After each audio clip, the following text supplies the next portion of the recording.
Shalom, selamat pagi sahabat Petra. Sungguh berbahagia saat ini saya bisa kembali menyapa sahabat Petra semua dimanapun sahabat Petra berada melalui embun pagi hari ini. Sahabat Petra yang terkasih dalam Kristus, sudahkah Anda mengasihi orang lain hari ini? Pada embun pagi hari ini, tanggal 5 Februari 2024, kita bersama akan membuka hari dengan sapaan Sabda Tuhan. Bersama saya, Pendeta Elizabeth Emilia Putri dari GKJ Gamping. Adapun tema renungan hari ini adalah tidak sepakat. Berdasar dari bacaan Kisah Para Rasul 14 ayat 1-7.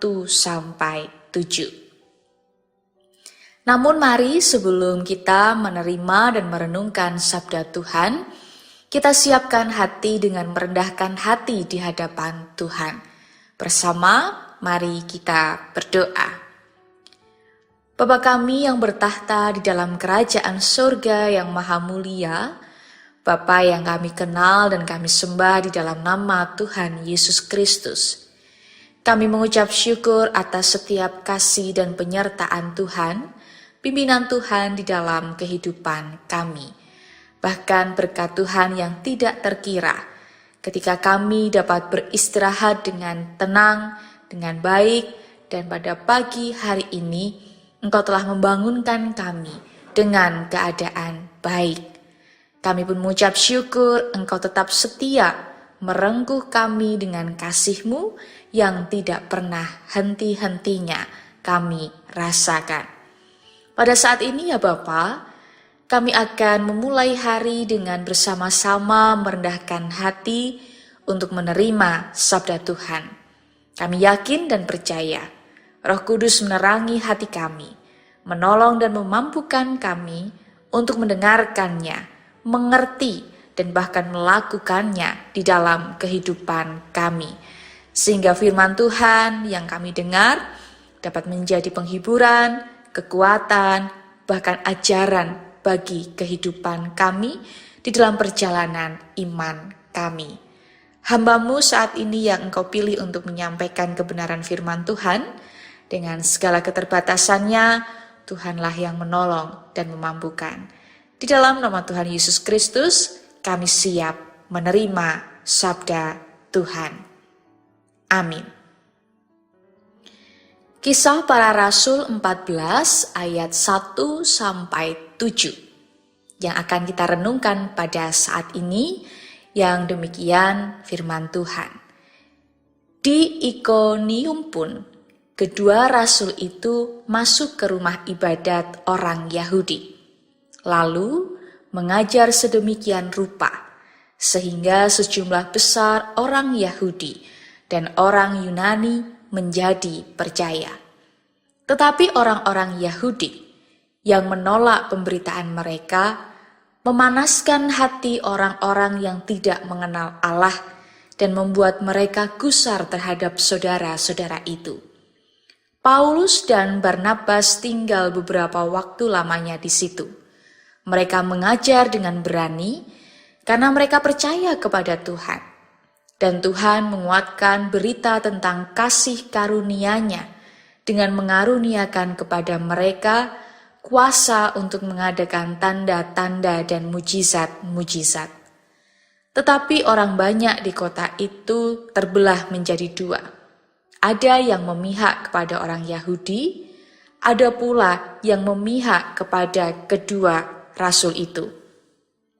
Maka mulailah orang-orang yang tidak mengenal Allah dan orang-orang Yahudi bersama-sama dengan pemimpin-pemimpin mereka menimbulkan suatu gerakan untuk menyiksa dan melempari kedua rasul itu dengan batu.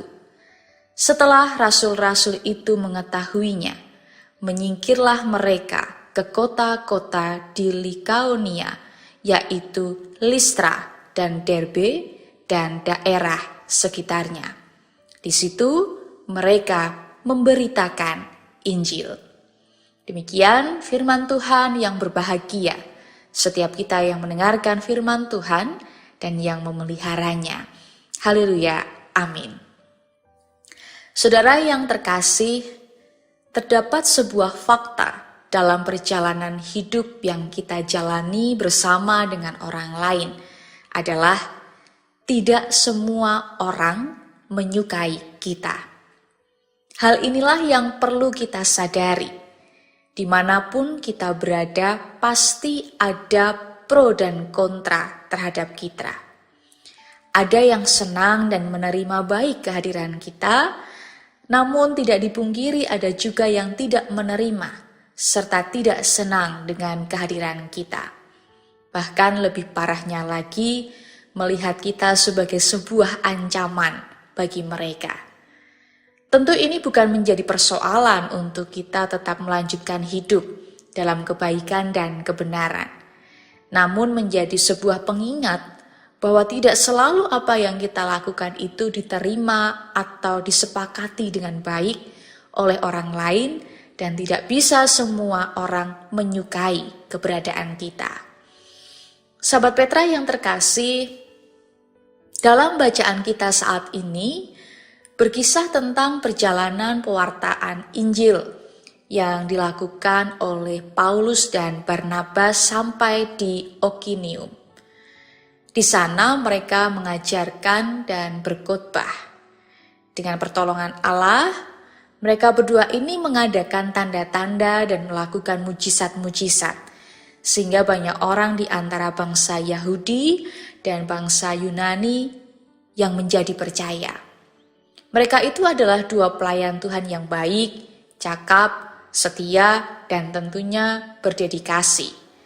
Namun yang menjadi kenyataannya, di Ikonium ketika mereka melakukan pekabaran Injil, mereka tidak bisa menyenangkan semua orang. Ada pro dan kontra, ada sepakat dan tidak sepakat dalam hal menyambut kehadiran mereka. Sejumlah orang Yahudi membenci mereka. Para pembenci itu lalu melakukan serangan-serangan terhadap Paulus dan Barnabas, bahkan sampai melempar mereka dengan batu. Tetapi yang perlu kita ketahui bahwa keduanya, yaitu Paulus dan Barnabas, tidak pernah berniat untuk menyenangkan atau mendapat persetujuan semua orang. Fokus mereka adalah pada pemberitaan Injil. Mereka memahami dengan benar pesan yang Tuhan sampaikan ketika mengutus para murid untuk memberitakan Injil. Tuhan tidak meminta para murid untuk bertahan menghadapi orang-orang yang menolak firman-Nya. Jika orang-orang di satu kota menolak Injil yang mereka beritakan, maka Tuhan memerintahkan kepada murid untuk pergi dari sana dan mengebaskan debu kota itu dari kaki mereka. Masih ada banyak kota lain yang perlu untuk mendengarkan berita Injil. Itulah yang Paulus dan Barnabas lakukan. Ketika orang-orang di Ikonium mulai terhasut oleh orang-orang yang tidak percaya dan mulai melakukan gerakan untuk menyiksa dan melempari mereka dengan batu, mereka pun meninggalkan kota itu, menyingkir ke kota-kota lain dan memberitakan Injil di sana. Sahabat Petra yang terkasih, harus diakui sekali lagi bahwa dalam hidup ini kita juga harus membiasakan diri dengan adanya pro dan kontra, atau antara sepakat dan tidak sepakat. Itu sebuah fakta, baik itu mengenai diri kita sendiri maupun mengenai orang lain. Sisi hitam atau buruk dan putih atau baik selalu ada pada setiap orang. Maka jangan lekas terpengaruh oleh ataupun gampang fanatik terhadap siapapun. Juga tidak perlu berupaya keras untuk menyenangkan semua orang. Yang terpenting adalah dalam kehidupan ini kita mengenal diri sendiri, mengetahui dan mengerjakan tugas panggilan utama yang menjadi bagian yang ditentukan Tuhan bagi kita. Satu hal yang perlu kita ketahui lagi bahwa Kita ini adalah alat Tuhan yang dipakai oleh Tuhan untuk menyampaikan berita sukacita dan kebenaran, atau kata lain adalah untuk mewartakan Injil. Kenyataannya tidak selamanya pelayanan yang kita lakukan ini disenangi oleh orang lain. Mungkin ada orang yang merasa terusik. Oleh sebab itu, milikilah motivasi yang benar dalam melayani Tuhan, yaitu segala sesuatu yang kita lakukan semata-mata untuk Tuhan. Apapun yang terjadi dalam pelayanan, tetaplah memuliakan Tuhan. Dan yang terakhir, saudara, ternyata saat ini kita juga diajak untuk belajar. Ketika kita menghadapi penolakan dan penganiayaan, kita tidak harus tinggal diam dan bertahan. Kadang Tuhan mau kita menyingkir, agar kita dapat menjadi berkat bagi orang lain yang sudah siap menerima Injil. Maka tetaplah setia untuk memberitakan Injil, kabar sukacita, kebenaran, dan pengharapan dimanapun saudara dan saya berada. Tujuannya adalah bukan untuk menyenangkan semua orang, namun untuk memuliakan nama Tuhan. Selamat melanjutkan pewartaan Injil dimanapun kita berada. Tuhan Yesus memberkati. Amin. Mari kita berdoa. Kami bersyukur ya Tuhan untuk sabda Tuhan yang kami dengar pada pagi hari ini.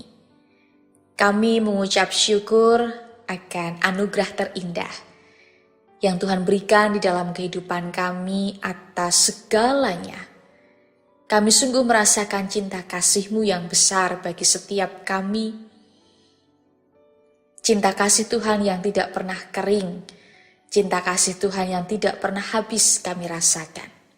Maka ajarkanlah kami untuk mampu menjalani hidup kami dengan bijak, bahkan dalam keringkihan kami senantiasa mengandalkan Tuhan, merendahkan diri kami di hadapan Tuhan. Terlebih, kami juga mampu menjadi alat Tuhan untuk memancarkan kasih dan kebaikan Tuhan dengan hati yang sukacita, sehingga melalui pelayanan kami mampu memancarkan kasih dan kehidupan bagi semua orang, terlebih memuliakan nama Tuhan. Meskipun kami mengalami penolakan dan penganiayaan, namun ajarkanlah kami untuk tulus dan bijak dalam menghadapinya, sehingga kesetiaan mewartakan kebenaran senantiasa ada di dalam kehidupan kami. Tolonglah kami, ya Tuhan.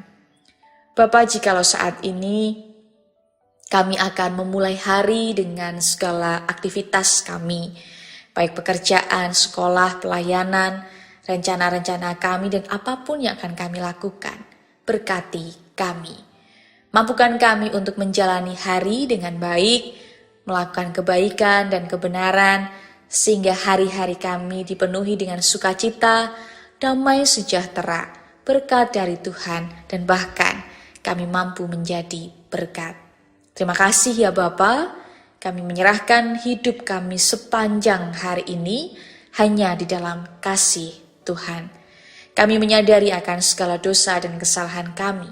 Oleh karena itu, ampunilah kami, ya Tuhan. Di dalam Kristus Yesus, Juru Selamat kami yang hidup, kami memohon setiap berkat Tuhan. Amin. Demikian sahabat Petra yang terkasih dalam Kristus. Embun pagi hari ini, tanggal 5 Februari 2024. Kiranya sabda Tuhan memberikan hikmat, kekuatan, dan penghiburan bagi kita untuk melewati sepanjang hari ini. Saya, Pendeta Elizabeth Emilia Putri dari GKJ Gamping, mohon undur diri dan mohon maaf bila ada kata yang kurang berkenan. Sahabat Petra, selamat mengasihi orang lain hari ini. Tuhan Yesus memberkati.